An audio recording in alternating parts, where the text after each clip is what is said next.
Сега това, което ще ви разкажа, няма да бъде много смешно, защото изобщо положението не е смешно. Какво си мислите вие? Ето, това си е направо трагедия. Срещат се двама приятели, единия казва: уф, ама да знаеш как, ма страх, значи... От кого те страх, бе? Абе, жена ми е бременна. Какво като е бременна? Това е хубаво, бе, ще имаш дете. Да, я че имам дете, ама става дума, че она сега трябва да ражда. Па ще ражда тя, няма раждаш ти. Да, ама сега, понеже аз съм рентгенеколог и имам доста облъчвания и много ме е страх от тия облъчвания да не е увредено детето, а са роди някои дете с големи дефекти. Спокойно, бе, може пък да имаш късмет, детето да не е от тебе. Вие слушате Весо Парцал. При очен доктор идва пациент. На вас ли е твърде необходимо да носите очила, казва доктора. Как бе, докторе, как разбрахте, след като не сте ми прегледали зрението? Но нали видях, че дойдохте при мен през прозореца?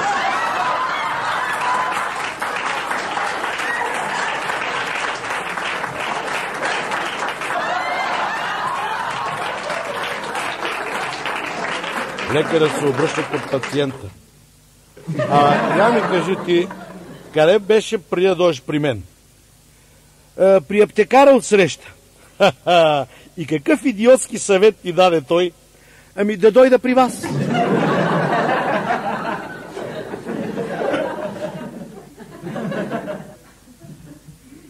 След дълги мъчения, зъболекарът успял да извади зъба на пациента си. Пациента почнал: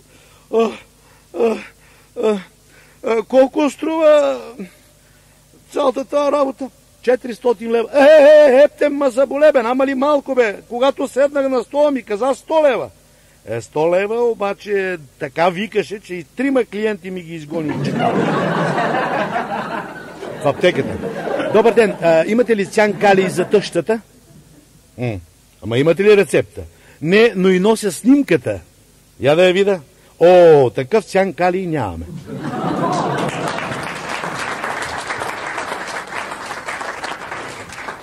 Добър ден, имате ли отрова за хлебарки? Да, колко? Ами не съм ги броил. Вие до колко работите? До 8 часа. Аз ще да ги преброя и ще дойда да си взема.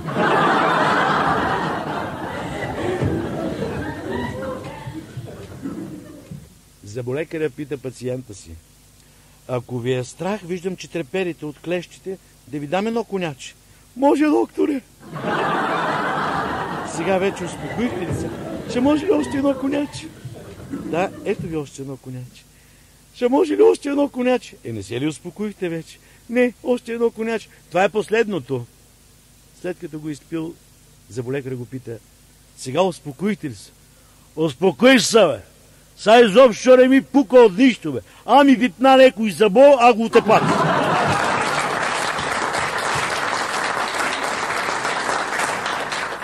В Пирогов влиза пиян и казва: жалея се много. В трамвая вчера забравих една бутилка, някой да я донесъл. Бутилката не, но донесаха човека, който я намерил.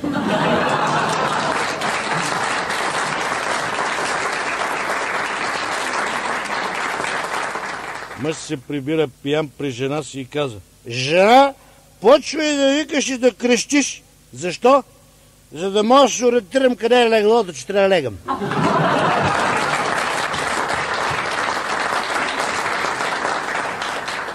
Мъж на смъртно легло. Жена, виждаш, че вече умирам. Много те моля, преди да умра, кажи ми, колко пъти ми изневери? Не, аз ще ти кажа, ама се опасявам да не би, ако останеш жив. Не. Събой, бе, жена, в никакъв случай. Лекаря каза до 1 час и край. Момент тогава да си взема елката.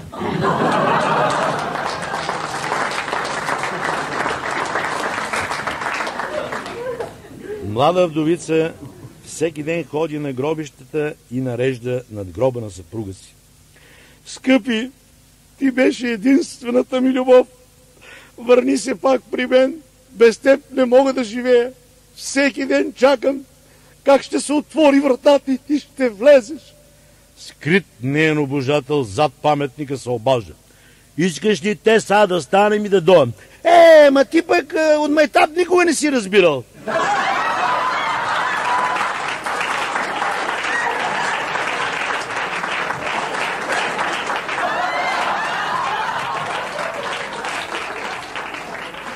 Двама пияници си говорят.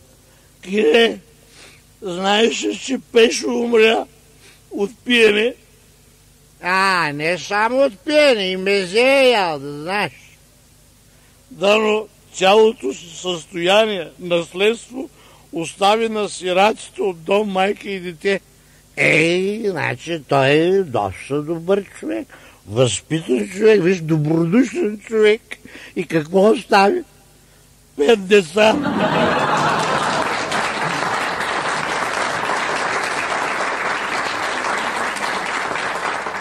Мъж се обръща към жена си. Жена, да знаеш, че съм ти купил кафе без кофеин. Благодаря ти, ама знаеш ли колко много търсих да ти купя гроздова без алкохол.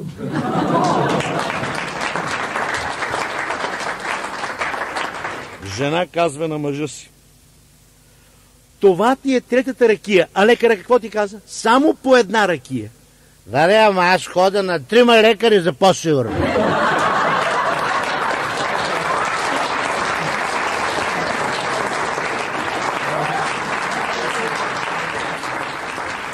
Началник се обръща към работника си.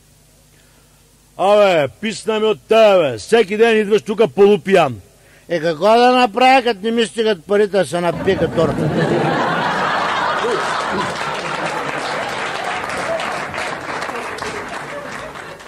Двама старци си говорят. Но ама ти знаеш ли, тя там фанал рак на това, как му вика, по-културно, как така, на половия орган. Ти пък как разбра, че и рак? Аз го бутам напред, той се връща назад. Рак шей.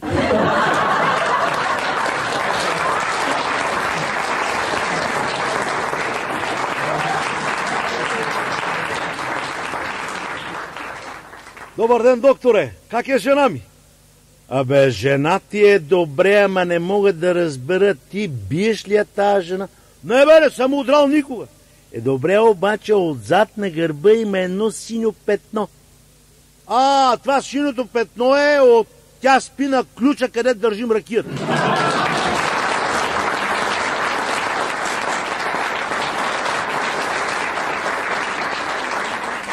Докторе, но съм зле. Преди 20 години ви казах да не пиете толкова много. Ясно, ама аз мислех, че след 20 години медицината ще е напреднала.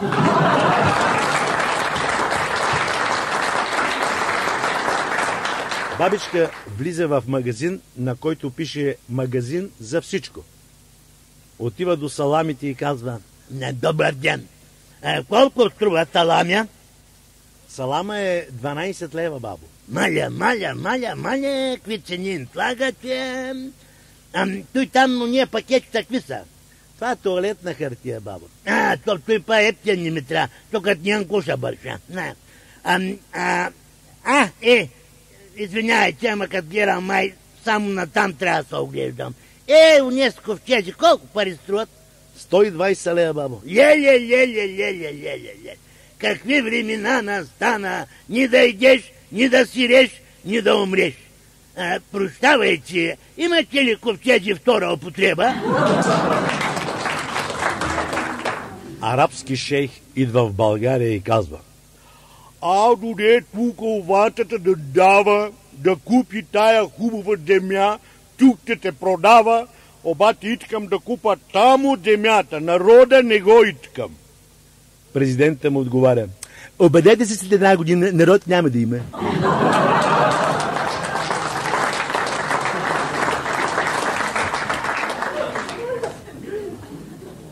Арабин идва в България и се оплаква: аз като доде тук и ми казват, че съм от третия свят, защо му обидат? Как няма те обижда, бе? Ко правиш от четвърти свет?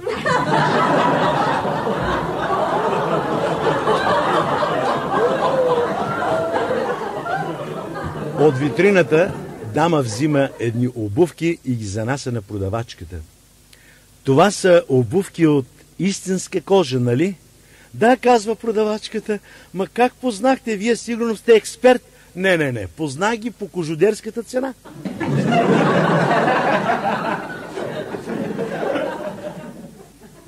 Журналист пита пияница. Наистина ли твърдиш, че тази бутилка е последната ти утеха? Не.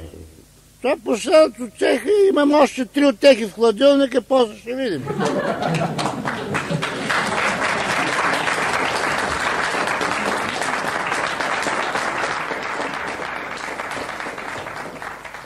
Инструктор по парашутизъм казва на новите си попълнения парашутисти, тъй като вие за първи път ще скачате с парашут, да ви кажа, самолета излита на 3000 метра, оттам вие скачате, броите до 10 и отваряте парашутите.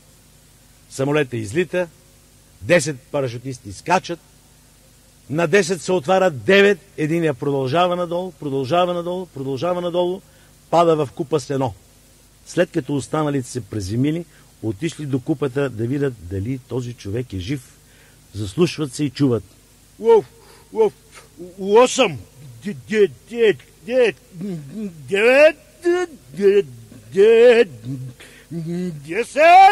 отварям!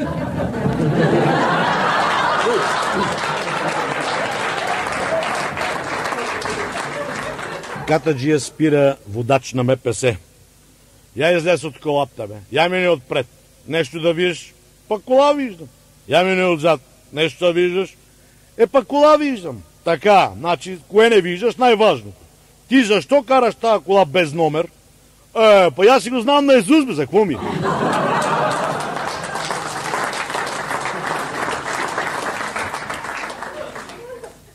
Мъж за рождения ден на жена си се чуди какво да купи, какъв подарък, тръгва по магазините, обикаля цял ден. Накрая си казва, бе, чакай да питам някой от продавачките, все пак са жени, ще ми кажат. Добър ден, обръща се към една млада продавачка. Добър ден. Извинете, какво бихте си пожелали, ако аз съм ви съпруг? Бих си пожелала друг съпруг.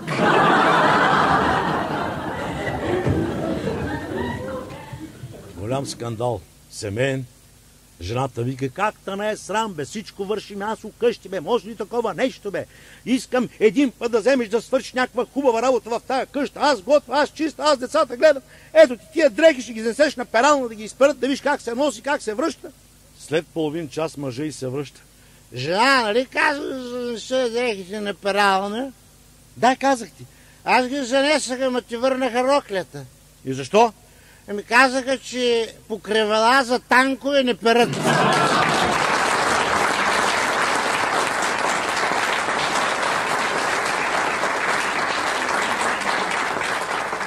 Двама комшии си викат през прозорците.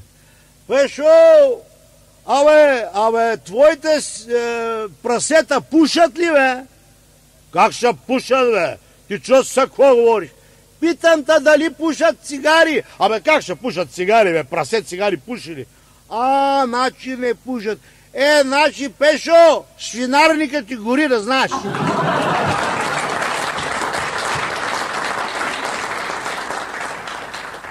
Мъж се обръща към сервитьора. Ало, какво става, бе? Носиш ми студена супа. Ти я поръча преди 3 часа, бе, барче, как ще е топла? Жена казва на мъжа си. Ама ти си същия като нашата стара кола. Ма може и такова. Чакай, какво общим с автомобила аз, бе? Как да не? Първо, много пушиш, много смучиш и съединителите изобщо не зацепят.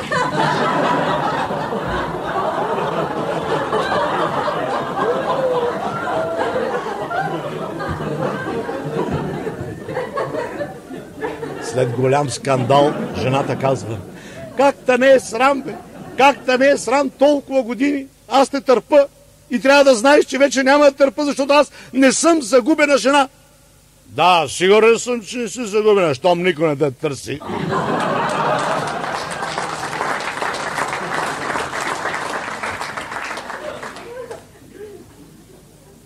Много се радвам, че моята дъщеря не се ожени за първият срещнат идиот, казва бащата. Да, а се ожени за последния, казва майката.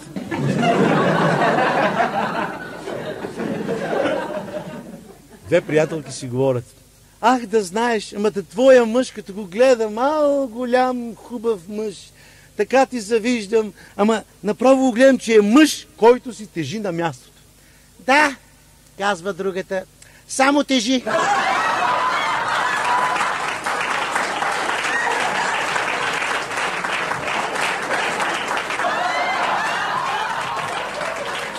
Киро, 5 път те моля да ми върнеш парите. Виждаш ли колко е лошо да те молят? Аз 10 пъти те молих да ми ги дадеш назаем.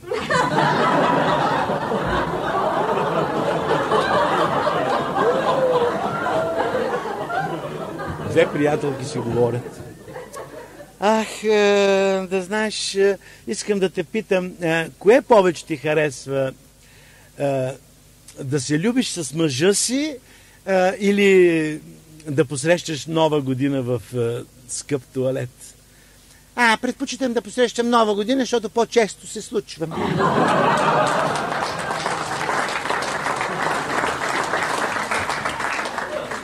Мъж задира младо момиче. Знаете на колко сте години? Как се казвате? Тя се обръща и му казва: много ви моля, не ме закачите, защото съм девица. Ма какво ме интересува коя зодия си? Аз ти казвам, че си готина. Преследовател. Млад човек изправен пред него. Следователя го пита: сега, момче, чух, че преди 3 дена ти си бил в бар Хемус. Да, бех. Така. И си поарчал 5000 лева. Нови пари. Новите, старите не върват вече. Да. Но това лошо ли е? Не, това не е лошо. 5000 лева поарчал си. Така. Ама аз на другия ден пак си отишъл си поарчал 10 000 лева. Ама лошо ли е това? Не е лошо, ама с нощи пас си бил, целият бар си почерпил, откъде ги намери тия 50 000 лева и то нови пари. Казах ви, че старите не върват, но лошо ли е? Не е лошо, ама ти получава само 120 лева на месец.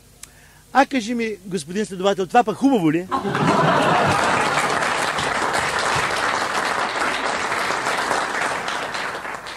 Две мутри вървят. Единият каза: приятел, я погледни, някой си изтървал $10. Други ги взима, поглежди: фалшив са, братче, фалшив са. И как разбра? Па $10, па 2 нули имат.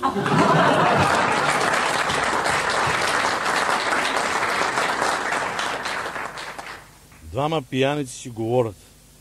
Кире, моля ми кажеш, какво представлява махмурлука?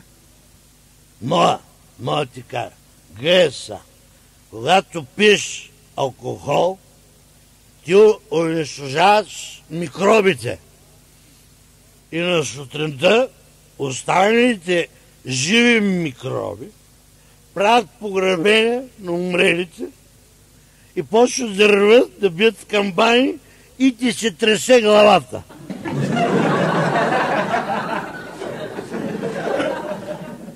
Двама ветерани от войната си говорят. Последния път тебе къде те раниха?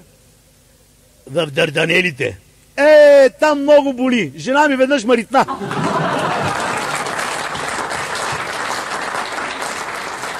В почтата. Добър ден. Купих от вас марка с ликът на Памела Арденсе, как се казва, не знам, но виждате. И искам да я залепа на плика, ама не се лепи. Лижем. Лепилото е от обратната страна, бе, господине.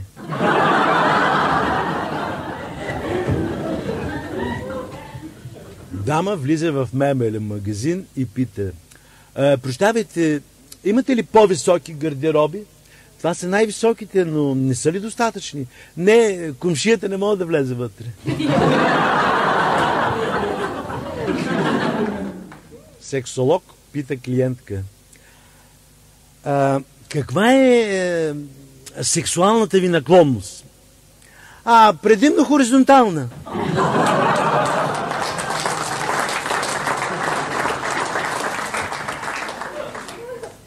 Мъж казва на жена си. Жена, че дойде ветеринара да осемени крат. Там, дето е крат, съм сложил един чеп, да се знае коя крат. Идва ветеринара, вижда чепа и казва, извинете, а то чеп на вратата какъв е? Сигурно да си закачите панталона на него.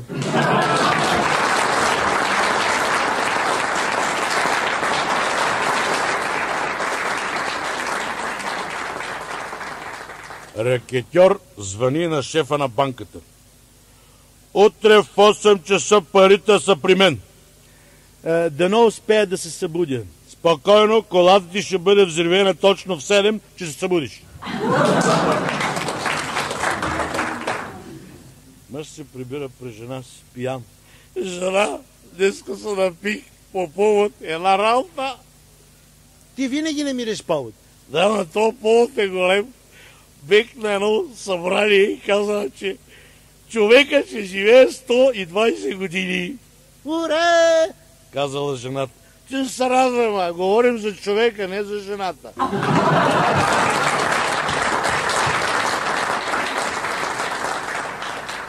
Учителката казва на Петърчо. Петърчо, ти защо винаги сядаш на последния чин? Баща ми е военен и каза, че първите редици дават най-много жертви. Жена опреква мъжа си. Всеки път, когато ти каже да ми купиш кошено палто, получавам един и същ отговор. Ми смени въпроси, че се смени отговор. Стефане, гледай каква кола, свети като слънце. Какво предпочиташ сега? Ако имаш такава кола, да ти чукнат колата или да ти чукнат жената? Ти внимавай да не ти чукнат и колата.